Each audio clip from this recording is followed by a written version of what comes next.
folks, I'm excited to have another week of you in class, and I'm very excited for your introduction, your informative speeches that are coming up. Today we're going to be talking about introductions and conclusions. I know you've already supposed to have turned in your introduction and conclusion, but I want to reiterate some of the importance of the different aspects of the introduction and conclusion, so you can go back and edit them or understand the importance of each part of them if you don't currently. Well, the first thing that's in an introduction is the attention getter. And the reason why we have this attention getter is so that the first thing that you say, it gets the attention of the audience. That's the importance of an attention getter. If you don't have a good attention getter, then you've already lost your audience. You've never had your audience. So it's really important to capture their attention. As you know, most of us have really small attention spans. So if you don't catch it immediately, chances are you're not going to catch it at all. So it's really important that your attention getter is something meaningful.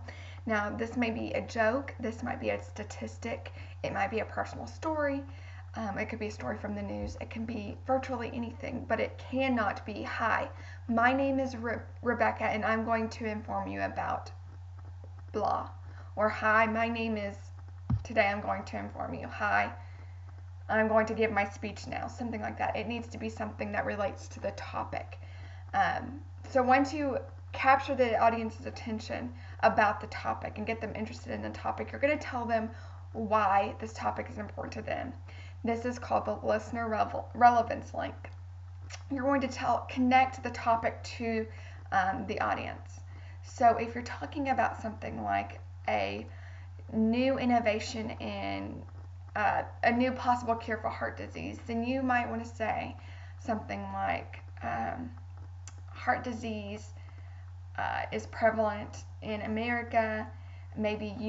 Perhaps you know someone who has heart disease, or maybe you yourself have heart disease. So you're connecting with the audience that this is really important to them because there's a lot of people that have heart disease and perhaps they do, or perhaps someone they know do. So you're getting their attention first, and then you're telling them why it's important that they continue to pay attention because this affects them in some way. Once you convince them of those two things, you need to convince them on why you should be considered an authority on this topic. Maybe it's because you've done a lot of research on this topic, or maybe it's because you have personal experience with this topic. Whatever it is, you need to share that. Otherwise, people may not believe what you have to say if you don't have any authority to say it. After that, you're going to tell us simply what you're going to do in this speech. You're going to inform us that there's this new innovation in heart care that can change lives. Whatever it is. Today I'm going to inform you. That needs to be included in your thesis statement. So make sure that you include that and then finish it out with whatever you're going to tell us about. So that may be, I'm going to inform you about about smoothies. Today I'm going to inform you about Greek yogurt. Today I'm going to inform you about, it could be anything, whatever topic you chose. Keep it as short and simple as possible. Your thesis statement should be very concise. It should be very short and to the point. It shouldn't have more than one subject and more than one object. So today in my informative speech, that should be the subject. I'm going to inform you about, it should be the object of the preposition. About what? About something. It should be one or two words, nothing more than that. So I've already given you most of your thesis statement. All that you have to plug in is one or two words. So I've made it very simple for you. And that way you just let us know what we're going to talk about. You're giving us an idea about what we're getting into for the next several minutes. And then you want to tell us what we're going to get into. The reason why you're going to tell us a preview of your points is so that we're already thinking about them, so that we already have an idea about what you're going to tell us, and so that we remember it, actually, what you're telling us. If we can remember that you're going to tell us about the history and the pros of this, and then kind of the harms of this, then we're more likely to remember the actual facts of what you're telling us. But if you only tell us as you're giving the speech, we're probably not going to remember it. We actually need to hear it 3 times. So the first time that we're hearing it is in the preview points. The second time is while you're transitioning into each point, and then the third time is the review of main points. So after you do your introduction, you have your preview of points. Today I'm going to talk about A, B, and C. Keep it as short and concise as possible so that it's easy to remember. Then you go into your body, you transition into the body of your presentation. So now that I've talked about the introduction, I'm going to transition into talking about the conclusion. In the conclusion, it should be closely related to your introduction. It should mirror it. The reason why we format the introductions and the conclusions in this way is so that it provides a nice tight packaging for the important information that is the body of your presentation. So you want to make sure that they're balanced.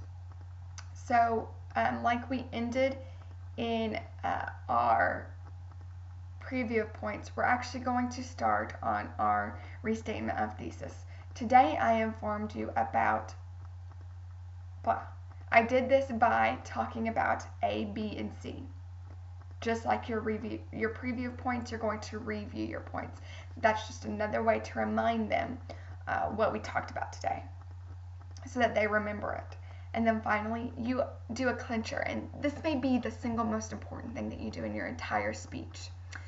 You're making it, your clincher will refer back to your attention getter. And the reason why we do this is, again, to make it balanced, to make your attention getter have a purpose besides getting the attention of your audience. Your clincher should refer back to that attention getter so that it makes it balanced. Your clincher should maybe refer back to the same statistic or give a similar statistic or something else that supports it. If you start with a statistic, let's end with a statistic. Or if we start with a story, let's reveal another aspect of that story. If you start with a joke, refer back to the joke in some way. Or make it clear what the punchline is, something like that. But the point of your clincher is to finish with your speech in a most elegant manner. So you don't want to end, well, thank you for listening. That's not a great way to end a presentation. It's really clunky. This way we do it elegantly. So you end it with something that links back to your topic. You don't want it to link back to you. You want to keep the emphasis on your topic. And that's why you really want to think about what your clincher is, because that's the last thing that your audience hears. So you want it to be thought-provoking. You want them to leave your speech thinking about your topic, not about how well you did, not about how many verbal fillers you had, not how many pauses you have. You want them to think about your topic. You want them to research your topic more. You want them to do something with that information.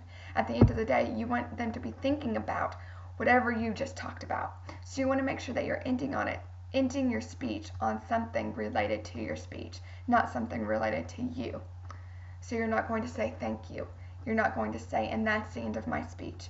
You're not going to leave it that clunky. You're going to refer back to your attention getter. You're going to tie that bow on the package of your wonderfully wrapped gift that is the information that you've given us.